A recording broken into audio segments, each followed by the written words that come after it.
मित्रों, आज बात करेंगे चूड़ाकर्म संस्कार की। हिंदू धर्म में 16 संस्कारों में चूड़ाकर्म संस्कार, जिसे मुंडन संस्कार भी कहते हैं, यह 8वां संस्कार कहलाता है। भारतीय परंपराओं में बाल काटने के पीछे धार्मिक, सांस्कृतिक, वैज्ञानिक तीनों तरह के कारण हैं। बच्चे के गर्भ के बाल काटने आवश्यक होते हैं, क्योंकि वैज्ञानिक और स्वच्छता की बात करें तो सबसे पहला कारण है कि गर्भ में बालों में जो गर्भ के बाल होते हैं गंदगी होती है। दूसरा कारण सिर में जो डैंड्रफ होता है वो दूर होता है। तीसरा कारण, बाल काटने से सिर की त्वचा पर धूप सीधी पड़ती है, तो जिससे विटामिन डी की पूर्ति होती है, हड्डियां मजबूत होती हैं।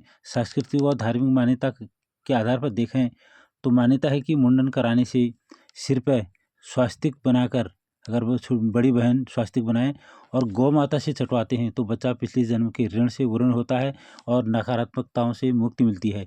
जब तक मुंडन नहीं होता तब तक बच्चे को दूर बाहर नहीं ले जा सकते हैं, क्योंकि ऊपरी हवा का प्रभाव पड़ने का खतरा रहता है। बाल उतारने से मस्तिष्क की नसों में रक्त का संचार बेहतर होता है, जिससे बच्चों की बुद्धि व एकाग्रता का विकास होता है।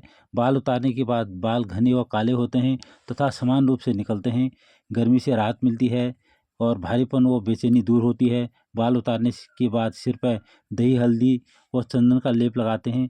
ऐसा करने से सिर में एंटीसेप्टिक के साथ साथ सिर में ठंडक भी पहुंचाता है। बाल उतारना यह एक नए जीवन की शुद्धि शुरुआत का प्रतीक है। बालों को 1 साल, 3 साल या 5 साल में उतारना अच्छा रहता है।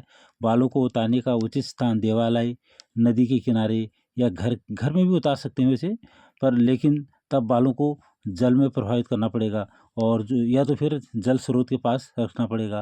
तो आप उस दिन मिष्ठान बना सकते हैं, विशेष पकवान बना सकते हैं और लोगों को खिला सकते हैं, पूजा पाठ करवा सकते हैं। और ये जो कुछ आप करवा सकते हो ज़्यादा से ज़्यादा